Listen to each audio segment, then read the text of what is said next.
Hi, Kristi. Welcome to the Revitalized Womanhood podcast. Thank you so much for having me. I'm excited to be here. Thank you for being here. So, I love introducing my newest Instagram besties. Like, how do we even find each other without social media? I'm so happy for social media. Yeah, we froze for a second, but we're good. Oh, okay. There we go. Okay. We're There good. you are. Hello. Hello. It just We're a keeps robot. going. I know. It keeps going behind, so it's so weird because you're talking to nobody, but I'm just like, la la la la la. I'm just gonna keep talking. I love it. It makes for a really entertaining show, really. Yes. Everybody's like, what is she going to do today? I don't know love what it. to do with my hands. Kristi, I would love it if you would introduce yourself to my listeners. I've got your bio and I introduced you in the intro, but I just really, really, really love it when people introduce themselves because it has a whole different vibe to it. Yeah, totally. Well, hi guys. I am Kristi Dear, and I am a mom to three. I have a 23-year-old, a 21-year-old, and a 16-year-old. I can't believe I'm saying that. I have been with my husband since 1995, and we've been married since 99. So that is coming up on 24 years. I always have to. Don't ask me to do math. I'm like, Yeah, got it. Been together a long, long time. Yeah. I am a mindset and success coach, and I am also a director with Monat Global. We are a beauty brand, and we're actually the number one premium hair care brand in the world. So that's what I do. I love it so much. But you have been doing that for, is it 6 years? 6.5 years with Monat, and then the coaching for a lot longer. Yes. So here's what I want to know about. I want to know about who is Kristi. And I'm this is so funny. It's not like live back in the past. No, I want to know who is Kristi 6.5 years ago. Before you said yes, before you started, you know what I mean. You're the mindset coach, and what saying yes does, we know. It opens doors. It opens windows. It opens, right? Like you just said, I am in a season of receiving what comes at me instead of trying to force things to come to me, right? Yeah, that's where I am right now. And it's so interesting that you just brought up the yes. And I'm going to share that with you because that was such a pivotal point in my life that changed so much, me saying yes. But that's what I've been doing right now in this season, is trying to say more yes. Not where it overextends boundaries, not where I'm burned out, not where I feel like I don't have time for myself, but saying yes to new opportunities, yes to things that maybe I would have said no to, and just seeing all the magic unfold and just seeing how like God and the universe can just lead you to bigger and greater things than maybe you think that's in store for you, right? Because sometimes when we say no, we have our own way of doing something. We have our own plan, our own journey. But when we say yes, we're open up to receiving guidance, help, opportunities, and people and things to lead us. And that's what happened with this beauty business. So I was a personal trainer many years ago. I don't even know, whatever, in my 20s, and taught and owned a women's boot camp. And then I got into mindset and success coaching. Why? Because people would pay me for working out, for training, for boot camp, and then they would never show up. They would just write me a check and never show up. And I thought, what is the difference between people who pay me, show up, do the work, get results, and people who don't? So I was so intrigued with studying like how people think, how they work, how can you motivate somebody, how can you inspire somebody. So that led me down the path of mindset and success coaching. And I was a heck no to anything network marketing. Like, there's no way I'm doing it. Don't even talk to me about your products. I don't want to do it. That's not how my life is going to go. My life is going to go a certain way. So I would say no and no and no and no until about 7.5 years ago. I met a girl in my networking group, and I followed her for about a year, and she had great hair and quit her 9 to 5 and just was traveling and doing all these things that I wanted to do. And so I was curious, and I reached out and I asked her, and she said she did it through this business, network marketing. And so long story short, I said yes. I didn't want to. I was fighting it, but I felt like God just kept bringing me just post. I would see posts on social media from network marketing, or I would make a friend and they're like, oh, I'm in network marketing. And then I became friends with her, and then I met other people and they were doing the things that I wanted to do. So I said yes. I didn't tell anybody for really anybody for 2 weeks. I didn't advertise. I didn't even want to tell my husband. I was super embarrassed. I was like, I just had this stigma around it. Yep. That I didn't want to do it. So that's really what happened in a nutshell. But you know what? Literally for me, for my life, I think that was my journey and what God wanted me on, because when I said yes and I just trusted and I had faith. I remember one time I was walking down the street, just taking my walk, and I just started crying. And I said, God, I don't know how to do this. I don't know why you want me to do this. Like, I don't even know how to do it. And I just heard this voice that I like to say is divine guidance that said, Kristi Dear, if you keep having that story of disbelief, of not believing in yourself, not trusting my plan, not trusting anything, that's exactly where you're going to be. You're going to be stuck.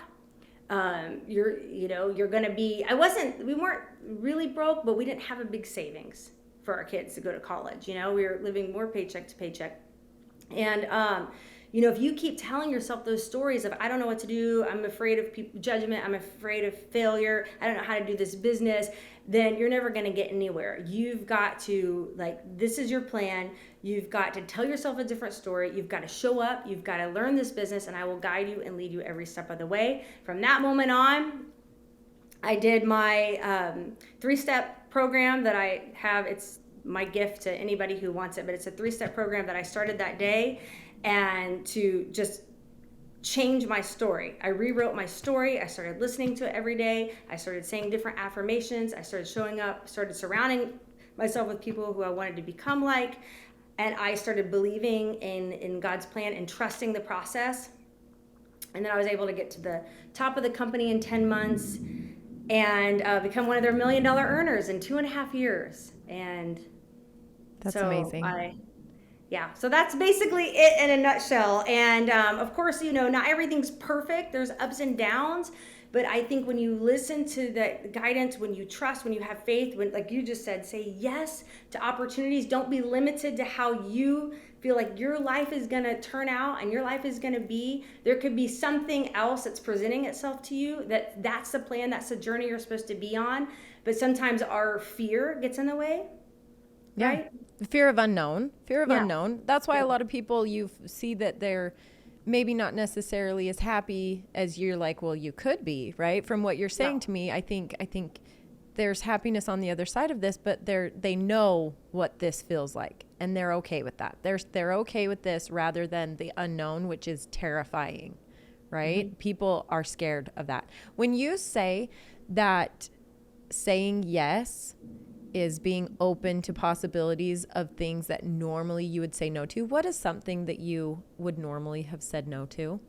I mean, obviously, other than you said sales, right? Multi-level sales, but what kinds of things maybe in just a day-to-day concept do you think of, like, now you say yes to things, whereas before you'd be like, no?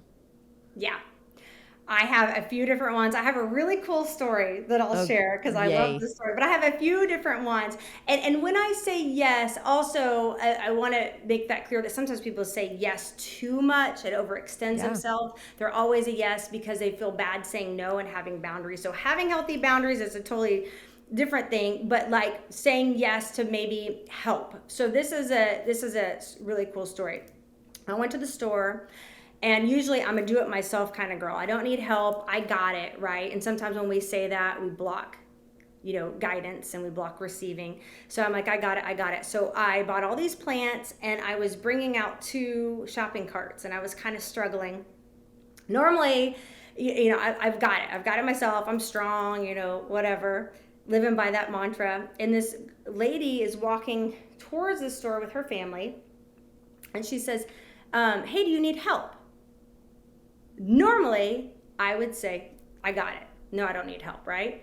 But I was in the stage of like, I'm just going to play around and say, yes more. I'm going to be in the receiving. I'm going to receive help. I'm going to receive guidance. I'm going to receive input. So I said, sure.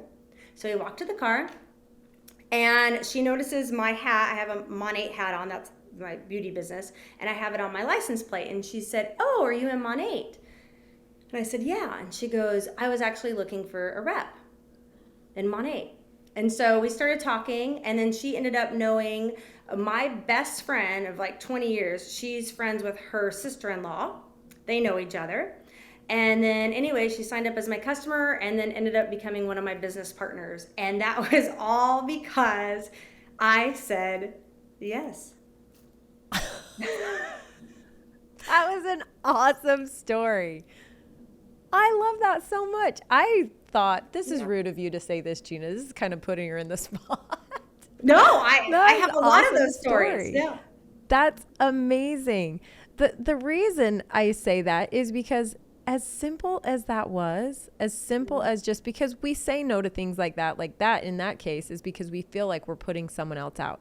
Maybe it's not even because we actually think we got it. Like, it's like, no, I'm sorry. I know this hot mess is coming at you, but I'm good. I don't want you to have to deal with what's happening over here, right? We don't want to inconvenience someone else. But it's then when you feel that way, when you think about it like, I love this. I don't know when this happened to me, but when you think about it like, you have now taken away the opportunity for this person to be charitable, for this person to give, for them to, right? Because how good does it feel when you can serve others? How good does that feel? So that's like you giving someone a gift, the gift of allowing them to be of service, right? Yeah. You're so right. Yeah, and the other day I was out with my friend for lunch, and we saw a couple next to us, and I actually forgot my wallet. I really did. It sounds like I did it on purpose, but I changed purses. And he overheard us, and he said, "Oh, I got it. I'll take care of your bill." We didn't even know this couple. And he's like, "I got it." But sometimes, a lot of times, like you said, you don't want to put people out. "Oh, no, you don't have to pay for me." But now I look at it as like a chance for like, God blesses us through people, right? And so a lot of times we say, no, I got it, because you don't want to put people out. But I was like, okay, thanks. And I didn't feel bad about it, because I took it as a token of God saying, hey, I want to bless you. I want to pay for your lunch today. The guy didn't mind. He owned like a bunch of restaurants, and he was fine. He's like, no, let me do it for you. I'm totally fine. Let me pay for your lunch. And I was like, okay, great. And my friend and I were like, that's awesome. So just saying yes to things like that. And like you said, allowing people to bless you, because a lot of people do. They have the extra income. They want to bless people. And then I feel like, we're asking for things, sometimes with God, like, oh, I wish I had more of this or more of that. But then a lot of times it comes through people, and it doesn't just fall in your lap. It comes through opportunities. It comes from you saying yes and being open to things and receiving and accepting help. Have you ever heard that I don't think it's a joke per se, but is it a parable? I don't know. It's about the guy that's on his roof because it's flooded, right? And he's praying for God. God, please save me. Please save me. And a boat comes along and says, let me help you. And he says, I'm good. God's going to save me. I'm good. And then he sends him on his way. And then a helicopter comes and says, let me save you. Let me save you. He says, I'm good. God's going to save me. I'm good. And he ends up drowning and goes to heaven. And he says, God, why didn't you save me? He says, dude, I sent you a boat. I sent you a helicopter. What more can I do? Yes, it's true. It's like, how else are you expecting this to come? How else are you expecting your life to be? You have one. Why do we get so trapped in my life needs to look this way? Mm-hmm. What way?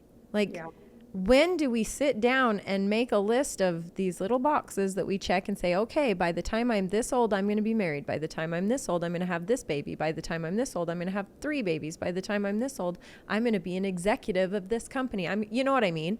Yeah. Why put yourself so much stress? Because then what you're doing is setting yourself up for failure. You're setting yourself up for disappointment.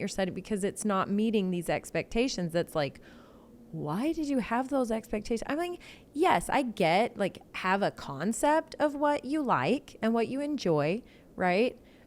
But why narrow it down to the point where you're just setting yourself up for failure, sadness, disappointment, nobody can live up to the standards that you create in your own head, right? Even you. I can't live up to the standards that I would maybe create in my own head, because I always see things a different way. I always see like an event that's, oh my gosh, I learned this. This is a good story. I learned this because I used to throw very extravagant birthday parties for my boys. And I thought, oh, I'm going to be a party planner. That's what my calling. I should do this, right? And so through that process of doing these, so many things would go wrong, right? You have this vision in your head of what it has to be. I think it all starts with like our weddings even. Like, you know, you have these plans of what it has to look like and blah, blah, blah. And you get so upset when it's not that, and so you miss out on what the fun and joy of what it turned out to be, you know? And I think because of that, like my husband, I just barely threw, 2 weekends ago, I threw my retreat here in Southern Utah, and he's like, he was gone. He was at a shooting school in Texas the whole week before, like, I'm trying to get this ready. And I've got the kids and everything. And he's like trying to help me before he left, but really he was just stressing me out. And I'm like, just, okay, I got this, babe. Thank you. But I got this. And he's like, I can't believe you're not just like, but honestly, it comes down to what's the worst that can happen? You know, it's going to be great. It's honestly going to be great. They're going to show up. I've done enough planning. I've done enough work. Things are going to go. I mean, maybe they won't. Like, we had one of our guest speakers canceled 2 nights before because they came down with this horrible influenza, right? But I mean, it was so sad. We missed having her. But honestly, I just found someone else, invited them. It turned out amazing. Nobody was the wiser. Like, you know what I mean? Mm-hmm. No, but if I would have been so like, oh, it's ruined, it's over, this is the worst thing that could happen, right? And you remind me so much of so many things that I've been thinking of lately, and you know, one of them is the control thing. And I think a lot of people feel like when they are controlling like that part, like, okay, by the time I'm this, I want to be married and have kids, or be an executive, like you said, or control how things are going to look, control how things are going to be. I mean, we're never really in control. It's just a false sense of security. So, and when you're not fluid like that, and you just, I mean, you can have intention, right? I love setting intention, like life goals. Where would I like to be in 5 years and 10 years? And, you know, setting those intentions, but being fluid with how it's going to come, who's going to show up to support me, and be curious. And I love playing this game. Me and my best friend play this all the time. We're like, okay, this is my goal for the month. I'm so curious who God's going to bring me to, you know, make that happen. I'm so curious how it's going to show up. I'm so curious on, you know, how this piece of the puzzle is going to fit. You know, my job is to lean back and allow God to bring me the right people and things, you know, let go, let God. It says it all the time, you know, that's what we were supposed to do, right? We're supposed to ask and we shall receive. But when we ask, a lot of times we ask for things and then we try to control how it's going to show up. We hold on too tight. And I think that does, you know, when you're holding on so tight on how it's going to be, who's going to be the speaker, they need to be the speaker, you know, this has to happen at this time and that time, then we don't allow for universal forces to come and guide us and help us. And even looking at it like maybe that was exactly how it was supposed to be, even though that's so sad that she got sick, like it was exactly how it was supposed to be. There's no mistakes, right? It's exactly how it's supposed to go. Right. And your life is just so much easier, and you're with the flow and the guidance, and then you're in the trust and the faith, and it's just so much more beautiful and easy. And I can fall out of that for sure. I can get in the path where I'm anxious or stressed or worried. But when I'm in that flow and that, like, I'm not sure how this is going to happen, but I know that God has my back, and I know that, you know, the right people and things are going to show up.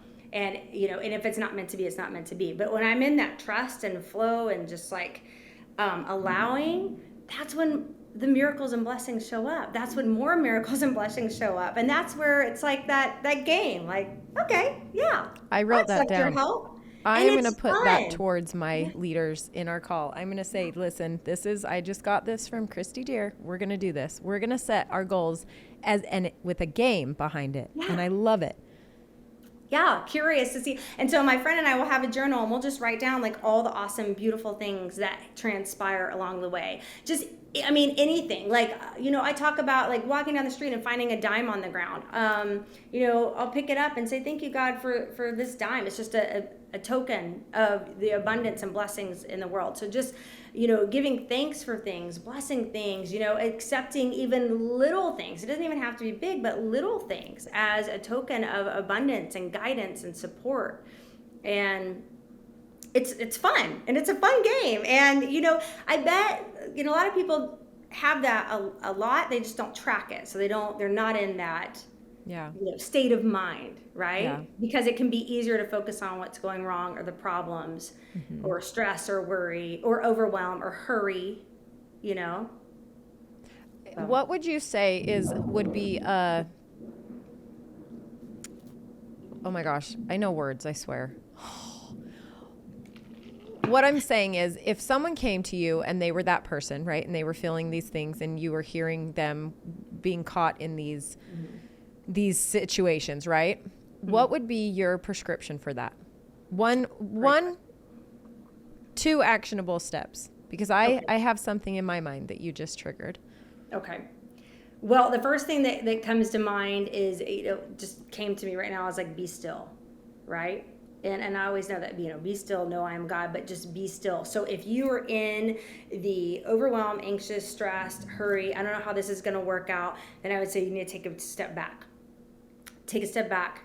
Turn off social media, turn off your phone, turn off the noise. Maybe that's 5 minutes, 10 minutes. Maybe you have little kids running around, like just some quiet time where you just go and sit. You can, put on some meditation music or just silence, and you can do prayer, you can do meditation, you can just clear your mind, and, just say, what I like to do is just that, okay, God, I know you're with me. Like, give me that guidance, give me that peace, give me that strength, and just kind of do that mantra over and over and over, like a reset, right? I've also heard that when you're in that mindset, like, go take a nap, like stop the momentum, because thinking is a habit.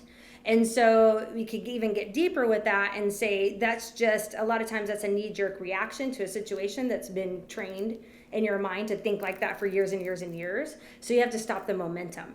And stopping the momentum is quieting your mind, redirecting it, taking a nap, refocusing.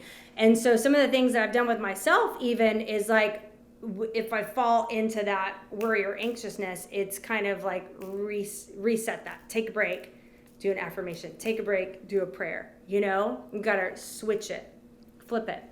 I always say I go clean a toilet. Go wash a mirror. I mean, think how dumb, like, is that? It's the easiest, but it's the most mindless thing, You don't need thought. You don't, like, when I get stuck or I'm feeling like I'm not creating the content that I would like, or you know what I mean? When you just feel stuck, and it's like, you're not going to get unstuck sitting here trying to keep hitting your head against this wall. You're not going to all of a sudden have this breakthrough and be like, aha, here it comes. Here it comes. No, you need to step away. So I love that. It actually made me think of my husband, because his mind never stops, ever.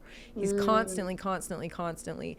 And he, it's gotten to the point where 17 years in, I know him talking these things in these constant loops is him just processing, even though I'm hearing it.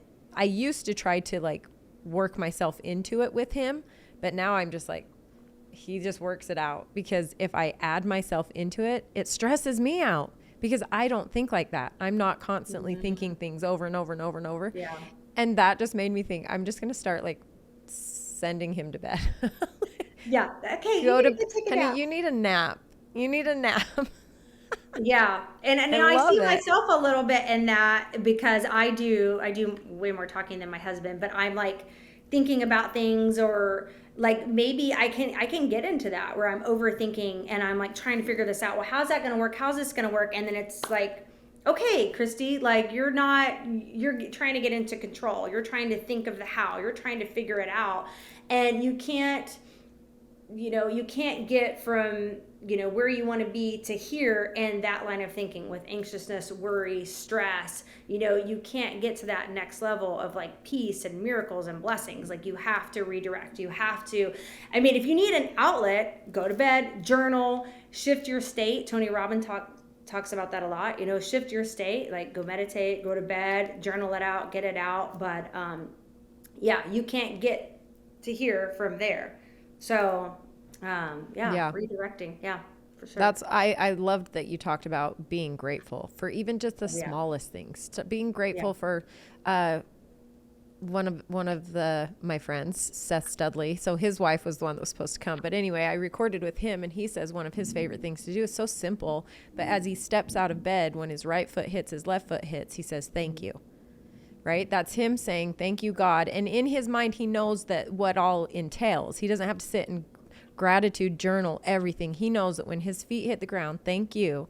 It's him saying, "Thank you, God, for my body, for being me breathing, for me waking up, for me having my beautiful wife next to me, for my kids being safe." It's all encompassing, right? In that 2 words, footsteps. And I'm like, that's amazing, because he's taken the time to encompass that. He's taken the time to think about what that means to him. And it's just as simple as you said. It's like, find a penny, pick it up. Oh my gosh, my 8-year-old thinks it is the funnest thing to do is find change on the ground. And it is the most irritating thing, especially when we're going through security at the airport.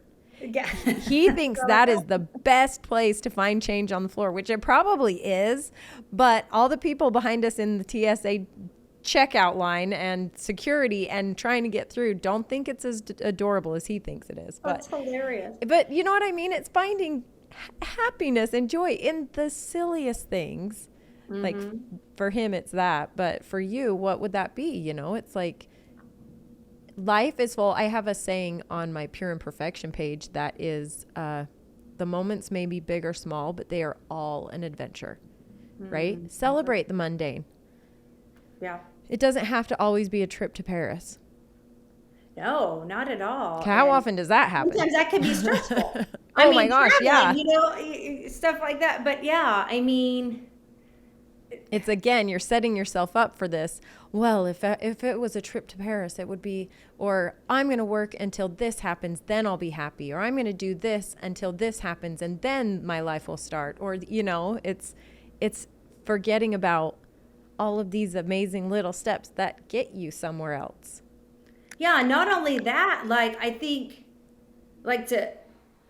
our electricity just went out. Oh, all right. That would have been a perfect place for me. Maybe I still will. That would have been a perfect place for me to stop the episode and say, join the sisterhood. Back to this episode. Perfect. I love it. Yeah. I was like, oh my gosh, that's some awesome thunder going on out there. Yeah. Seriously. Big storm in Texas, which it was sunny, and my daughter and her friend went to the pool, and then now it's thunderstorming. So welcome to Texas. Yeah. Right. Is what it is. Oh my gosh. We saw some weather that we've been in, like the hurricane warnings, the tornado warnings when we did the road trip all around and came down through Texas, Mississippi, and New Orleans and blah, blah, blah, whatever. And my kids, at one point, my 11-year-old was crying. I was looking out the window thinking it was going to be like an episode of Twister, the movie, and like cows were going to be, all of a sudden I'd see it. And I'm like, this is so not what we see in Utah. It's like sunny or it's not. It's sunny, yeah, it's all different here. I mean, you just never, you could just be outside at the pool and having fun, and then all of a sudden there's a tornado warning. So I'm used to it, though. I'm usually outside, like filming it, like, Yeah, right. Yeah, you're part of the episode of Twister where you're like part of it. You're the one chasing it. Yeah, I'm like, oh, it's so cool. This is so cool. Well, we were talking about gratitude. Yeah, and I remember a little bit what I was gonna say, because you were saying like, just like bless a Monday or be grateful for a Monday and things like that, and then be grateful for the little things. And I was gonna say also, when you are grateful for the little things like that, like every day may not be perfect, but you can find, something to appreciate, something to be thankful for every day, right? So when you switch, when you kind of flip the script and you're like, okay, instead of going around saying, my job sucks, my day sucks, I have so much to do, nobody listens to me, instead of like having that on repeat and mantra, right? Because your words have power.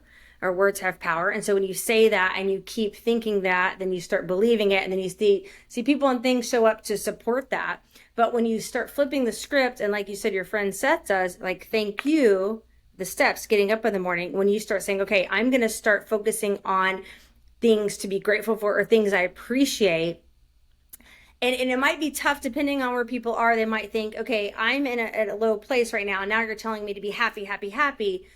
Is not what I'm saying. Go from 0 to 1, 1 to 2, 2 to 3, right? So look for something positive in your day. If maybe you're not in a good place, look for 3 things to be grateful and thankful for. And, stop the noise and the clutter about like, oh, every time I drive to work or drive on the road, people are always cutting me off. There's so many bad drivers, right? So you're just creating more things to complain about, more things to be negative about, and more things to be upset about. But when you change that from like, I'm just so glad that, I have a car to drive.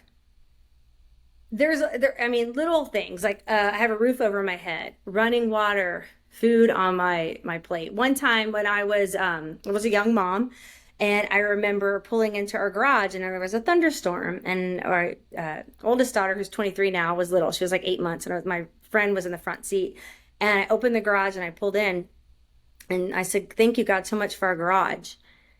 And she's like, "Garage? That's funny. Why would you thank God for a garage?" And I'm like, well, when, you've grown up like myself, and I lived in houses growing up. I also lived in apartments.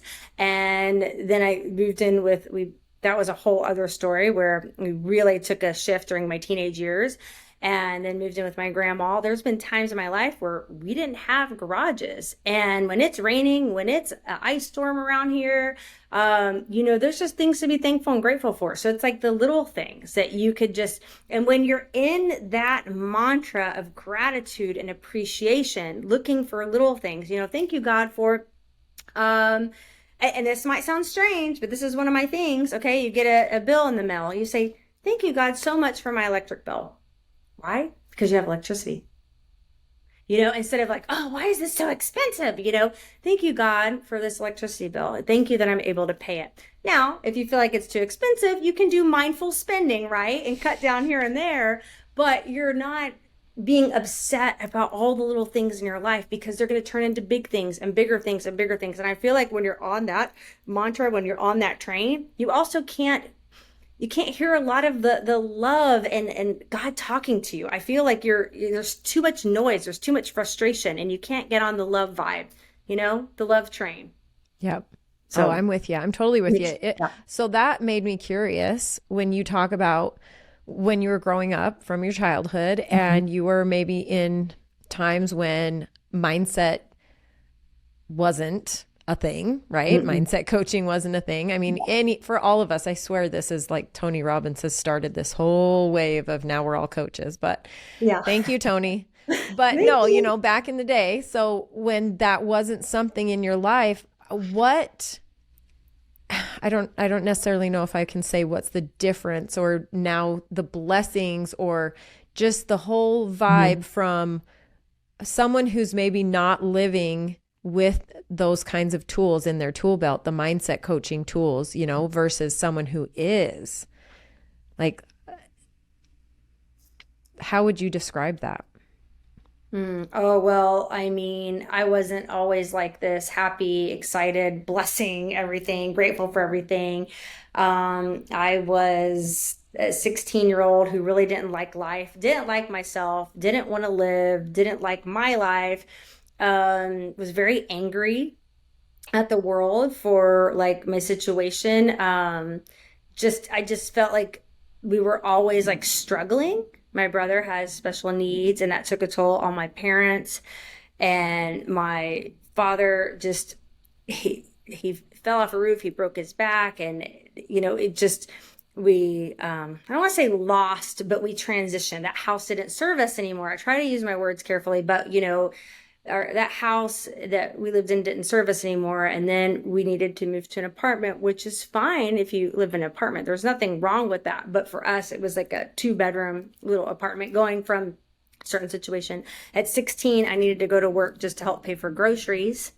I barely finished high school. I had no plans to go to college. It was just kind of felt like everybody else had it easier. And my first car was like $800. And I went to, even though we had to move from that house to an apartment, I went to a very affluent school where a lot of the kids were getting like Porsches and brand new Mustangs and things like that. I had an $800 car and I was going to work to pay for groceries when they would just come home from school and get, new outfits laid out on their bed and stuff. I remember that I would go to my best friend's house and we would come back to her house after school and her mom would just go shopping for her during the day and have all the new outfits laid out. So it was, I always thought that there was something wrong with me. And I always thought, why doesn't, God love me? Like, why does everybody else have these lives that just seem so easy? Like they have a normal life, like they have a house, they have security. They're not having to worry about their next meal. Like, why do I have to go through this? So I was very, very angry for a long time.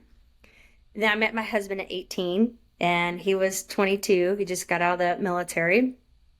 And because of his love, I always say this, because of his love, he changed me. I started to love myself. And after my 2 babies at 25, that's when I started to discover the power of our thoughts, our words. And, I also recognized and found that, I'm not broken.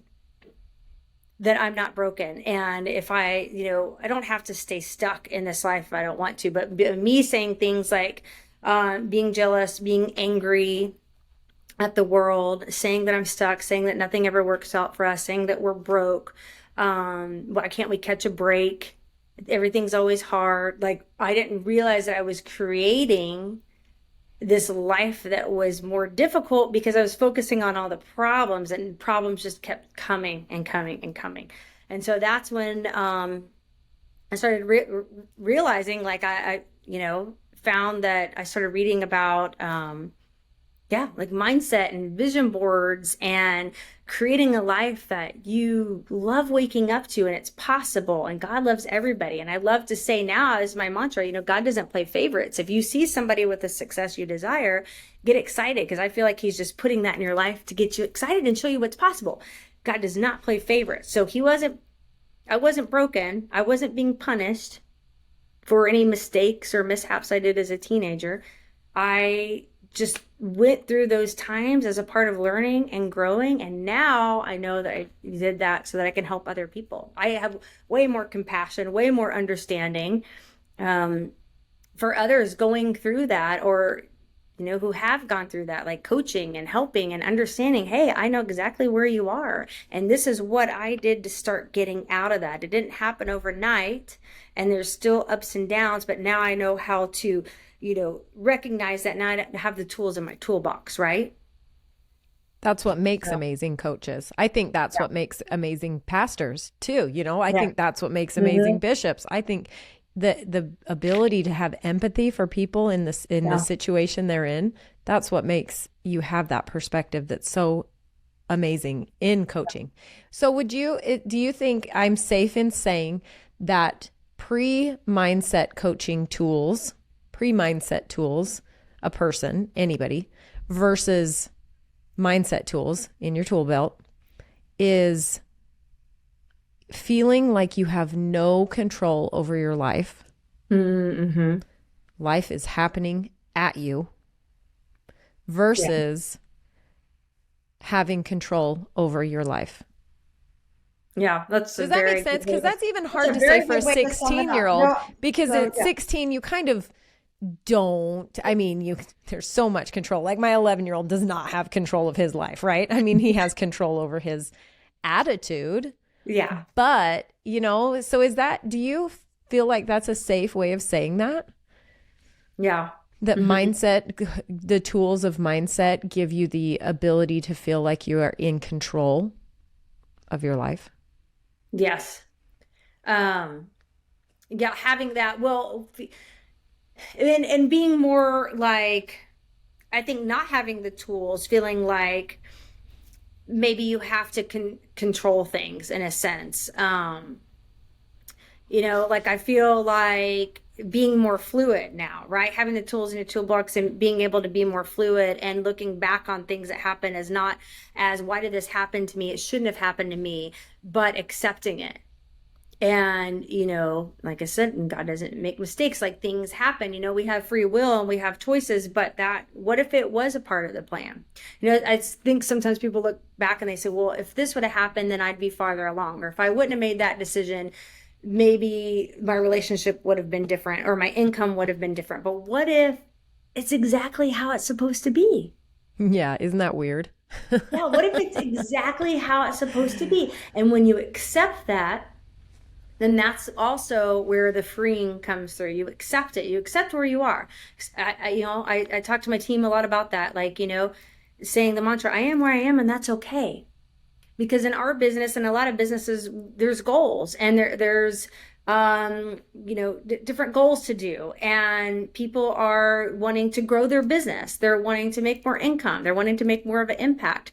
And maybe if they're thinking, man, I should be farther along. I shouldn't be where I am. I should be farther along. I should be at this rank, or I should have this many customers or clients, or my business should be here. Why am I not where somebody else is? How are they moving faster? And then it's like, what if you are exactly where you're supposed to be? And what if you just accept it? Yep. And doesn't that feel good? Just being like, I am where I am, and that's okay. But I can do things to start, changing my life. And like, if I don't like exactly where I am, I can look and say, okay, what am I doing? Like, how am I thinking? What am I speaking about? What am I focusing on? What are my daily habits? Like, are they in alignment with what I desire in my life? Because something else I've learned is that, where we are right now in our life is a product of our previous thoughts, habits, and focus, beliefs, all that stuff, and daily action steps. That's where we are right now. So you can change that, but accepting it and not looking back at it should be like this, or it shouldn't be like this, or I'm just not good at this because I'm not where I am. But what if you're exactly where you're supposed to be? Yeah. And affecting the people that you're supposed to be affecting at that time in your life, at that place, well, that's a lot of, and not getting caught up in the followers too. And I think that's a big thing too now, is people getting caught up in the followers. Well, if I don't have this many followers, I'm not making it. Yes. It's like, no, that's not true. I think I came up with something the other day and I posted it, and I don't remember now. Maybe I'll remember sometime. But I said something like, if you focus on the impact versus the followers, but I said it in a better way, that's when the magic and blessings happen. But it was something where I was like, ooh, I love that. I love it. I wrote it down on my sticky note, but I'll do you one good here. Okay. Yeah. So my husband, I was giggling so hard. We were giggling. So he did this post yesterday, and because it's funny I say it, because Pure Imperfection does have a lot of followers, right? I built this travel influencer. We were a travel family. I built this Instagram for that reason. That's what it was for. So I played all the games. I did all the things, all the hashtags, all the blah, blah, blah, blah, blah. I mean, right? I did everything. And when I started Revitalized Womanhood, I was like, I am not doing a thing. It is going to be completely organic. It's so freeing. I'm not kidding you. It is so freeing to me, because Pure Imperfection to me, and I tested this theory out as well. Pure Imperfection for me, I mean, I love it. I love the community. I love whatever it is, as far as the people that are there supporting me for the right reasons, right? The other travel families and those kinds of things. But it is an audience. All of those followers, all of those likes, all of those whatever, it's an audience. It's like the Kardashians. It's like watching something. They don't know me. They know what they see of me, what I allow them to see, right? Yeah. Versus Revitalized Womanhood is a community. It is like, if I died tomorrow, a lot of people would be very upset, right? I mean, I don't, not like that. That's a little dramatic. But so I tested this theory. I posted a picture because I'm very PC on Pure Imperfection because I had to be, right? I had to be very PC. I had to do exactly what they say you have to do, right? So I posted this picture. My husband shot this beautiful elk, and it was a very hard tag to get. It took him 20 years to draw this tag. The tag that they sold at auction went for $80,000 for this tag. So this was like a big deal, right? And he did it with his dad and his uncles and made lots of memories over the course of this. So it was just a beautiful thing, right? It wasn't just about the elk. So I posted the same picture on Pure Imperfection and on Revitalized Womanhood. And the response was exactly what I expected it to be. Pure Imperfection was, how could you do this? That's so horrible. That's what you killed this beautiful animal, blah, blah, blah, things like that, which great. They're allowed to have their opinions. And it doesn't offend me. I have my opinions. You have your opinions. That doesn't bother me. I can be your friend still. We can have different opinions, right? But over here, people who are like-minded and my community and know me, for me, were, that's amazing. That's so wonderful. I'm so glad he got these memories. Your freezer is going to be so full of meat. You know what I mean? Wow. The difference and it was such an awakening thing. So this was funny. So this was yesterday.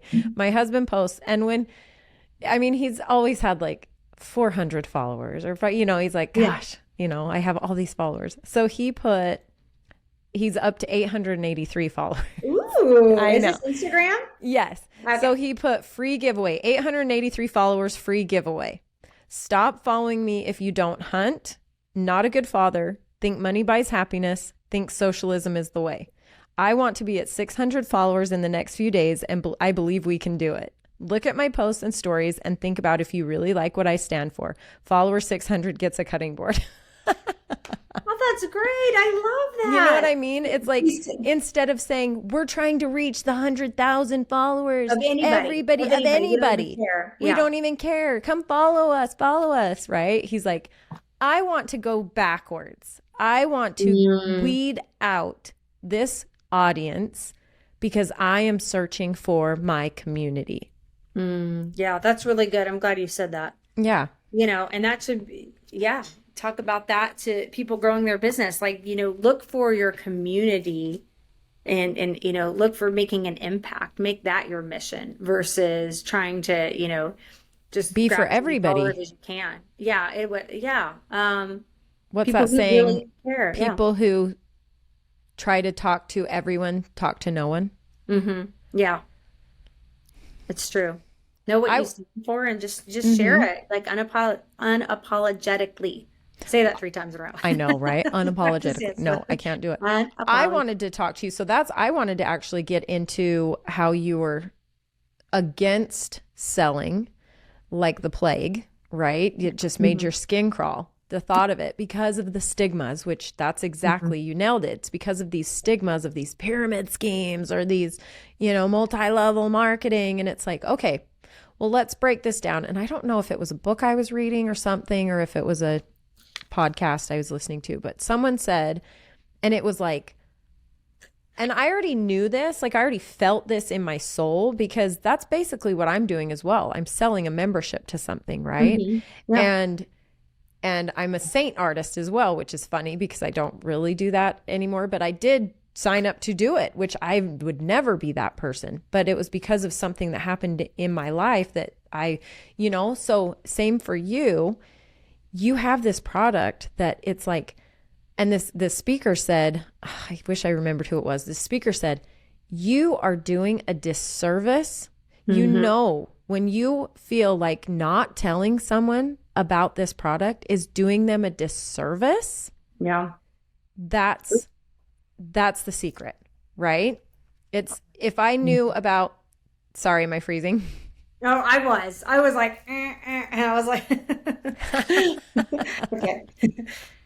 I know. So it's like when you have something that you think will change someone's life for the better, and you're not, you're not this snake oil salesman. You honestly, truly believe that you have a product that will change someone's life for the better, then you are doing them a disservice by not talking about it. And I was Absolutely. like, holy crap, that's so true. And I already knew that because I know that from things that I've done and things that I'm doing now, the sisterhood, the Revitalized Sisterhood. I talk about it all the time.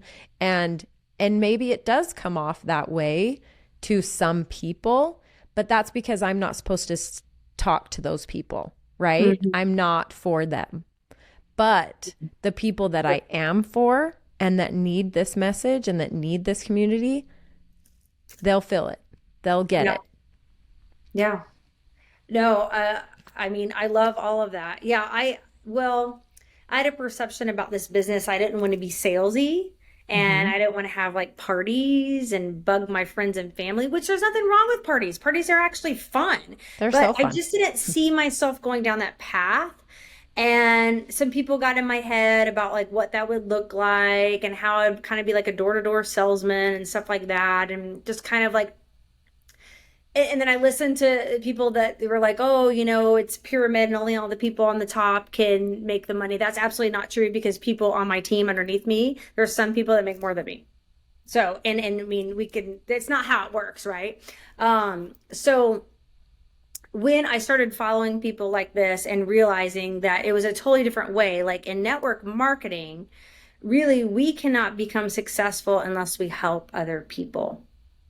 Jim Rohn talked about that a lot. He was a very successful network marketer and motivational speaker, but it's like we're basically, if somebody joins our team, then in order for us to have success, we have to help them get success. Not they just join our team and then we just make money from them and we just sit back and we're like, ha ha ha ha ha, ha, look at all this money I'm making from that, right? We help them and support them to reach their goals, whatever that looks like. And some people may do it a little different. They might run their teams differently.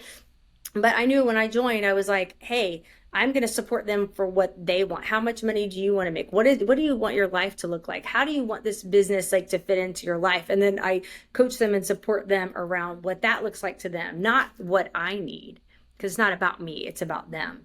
And then with the products, I mean, we're already, first off, I tell everybody on my team, we're not salespeople, we're share people. We're just sharing what works for us. We're sharing products that we know, like, and trust that we use that have worked for us. And then we're sharing about an opportunity that can change lives.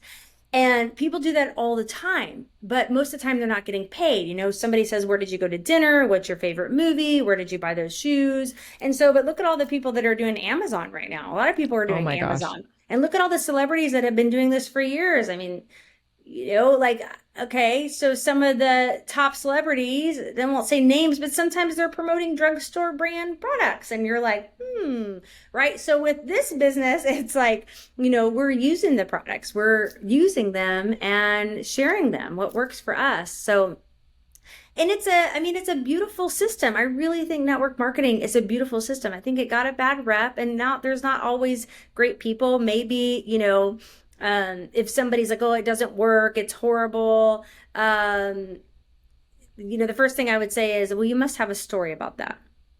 Because maybe they didn't have the same experience I did.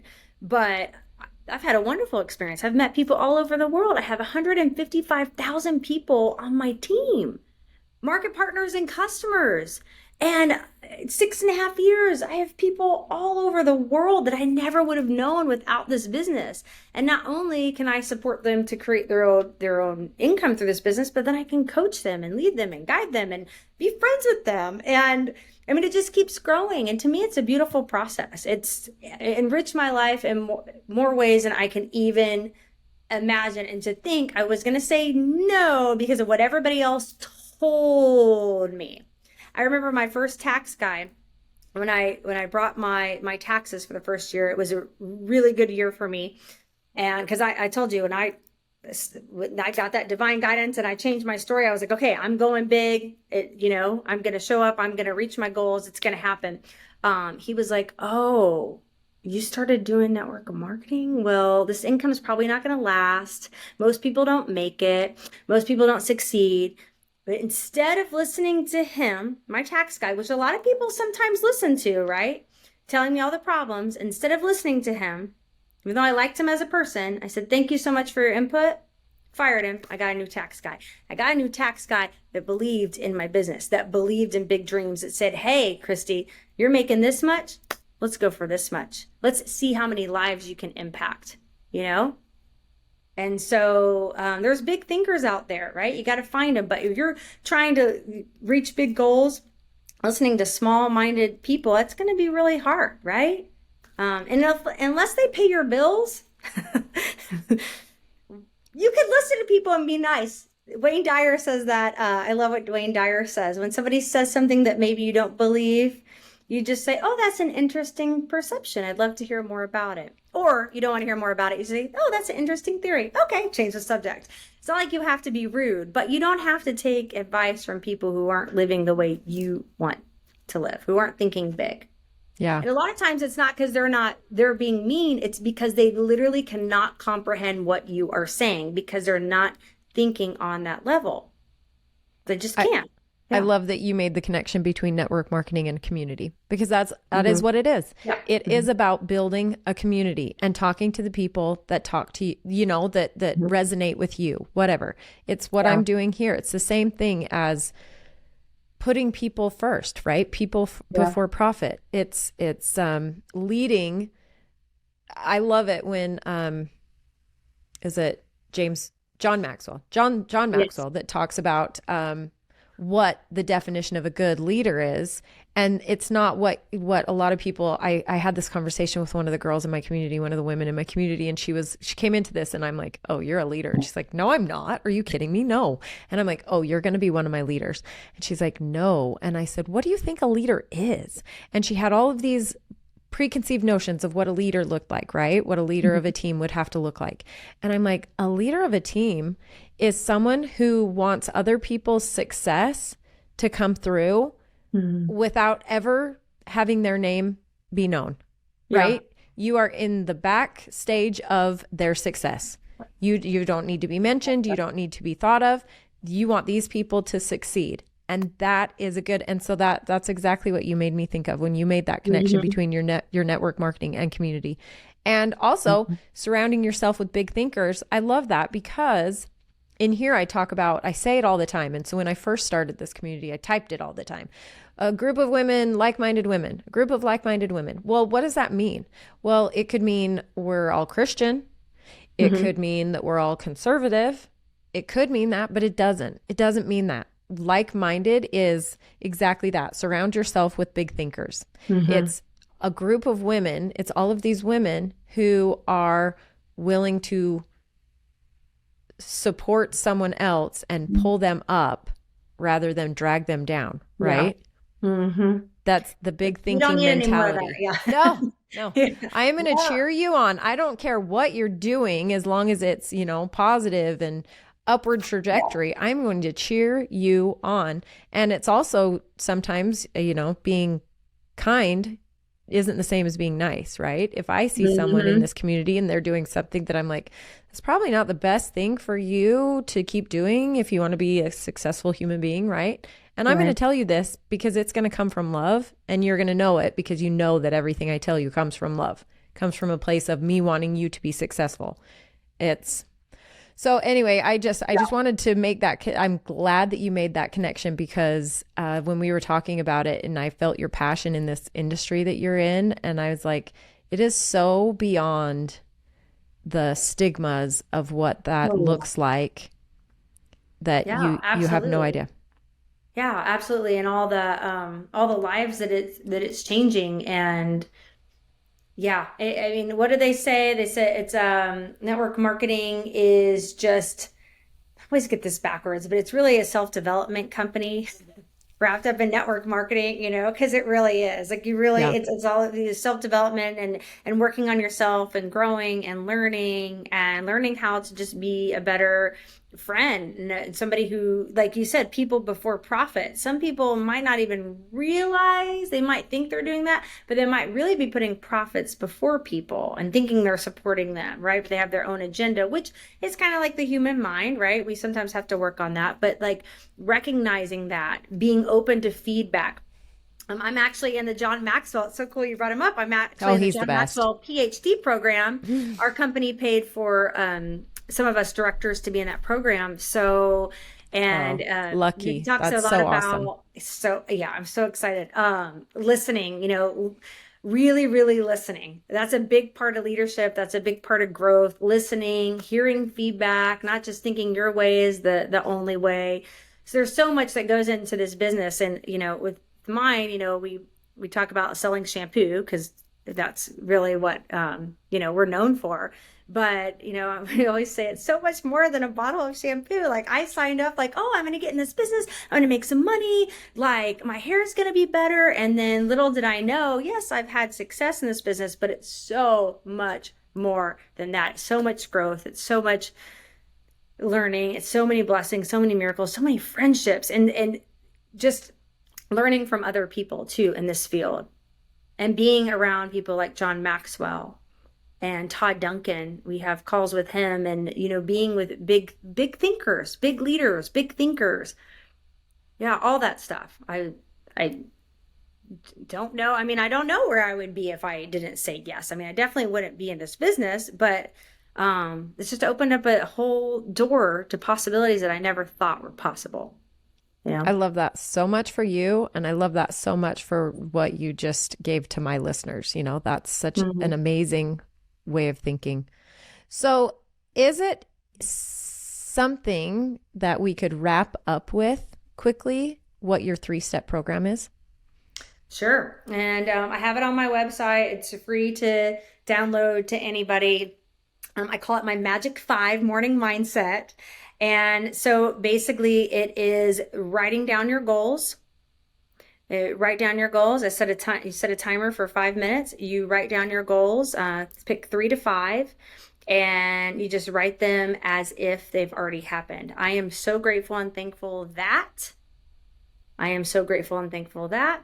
So you can pick 3 to 5 goals. You just write them over and over for 5 minutes. And then you stand up and you set another timer for 5 minutes. You stand up, you read them aloud, 5 minutes. You feel into them. You want to feel into them, feel like they're happening, get excited about it. And if you can get to a place where like you can really say it, like, I am so grateful and thankful that I just grew grew a team of 10 more people and changed their lives and impacted so many people. I'm so grateful and thankful that I'm making this much money a month and I'm able to do XYZ. I am so grateful and thankful that my husband and I have a better relationship and we're able to see eye to eye and my kids are thriving. Like whatever that is, it doesn't have to be just business.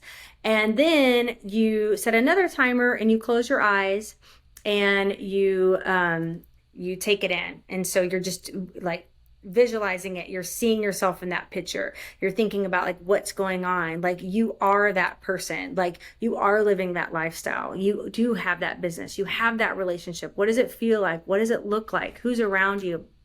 And so, yeah, I have that all typed up and everything on my website for people to download. And I have free audio affirmations and all kinds of things that go with it. But that right there, literally, when I got that divine download, I had to change my story. I just came up with that and I was like, I'm going to do this every single day, every single day. And I did it and just wonderful things were happening. And that's why I put it into that program. I love it. I'm going to add it in the show notes because I think that's Yeah. amazing. I think everyone needs that, and there's no reason not to do it. I mean, Yeah. why wouldn't you? It's for Yeah. everybody.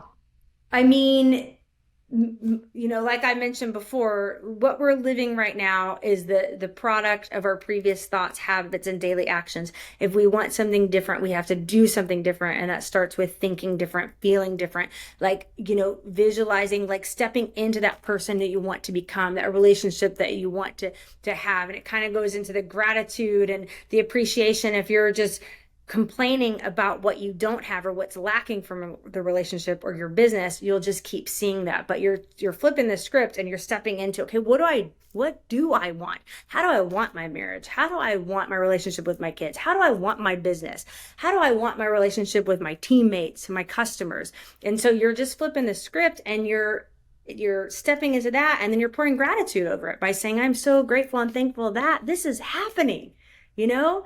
this is happening right now, here, today. Look how awesome this makes me feel.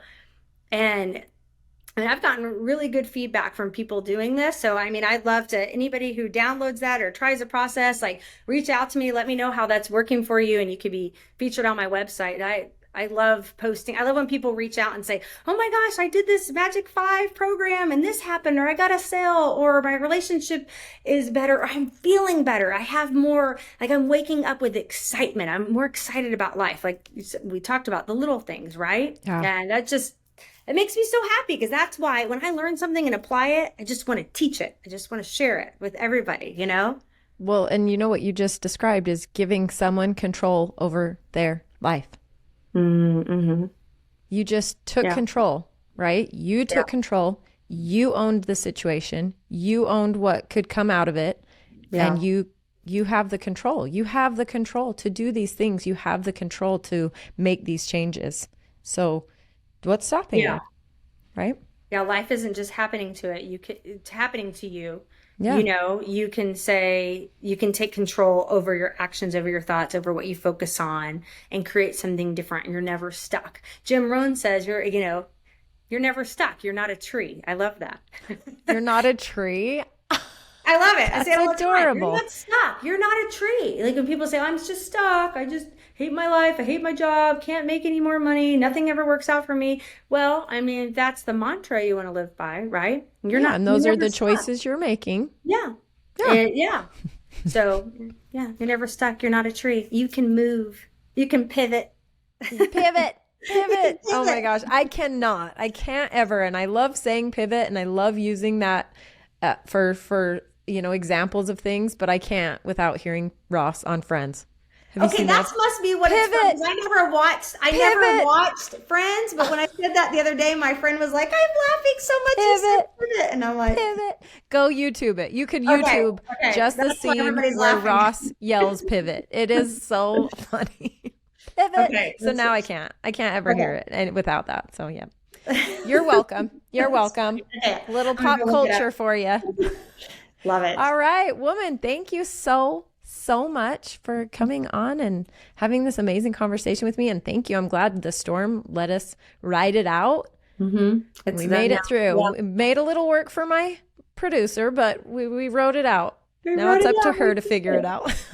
Yeah, we did it. Well, no, thank you so much for inviting me on. And I love just how easily I feel like we get along, and we connected, and we were just talking, and the conversation just felt so easy and natural. And I love it. So it's just, once again, just me saying yes to being on the podcast, me being open, meeting a new friend, being able to connect with big thinkers, like-minded people. It's awesome. I love it. I'm with you. I'm all about it. I'm here for it. Let's make some things happen, right? Let's change the world. Yes. Love it.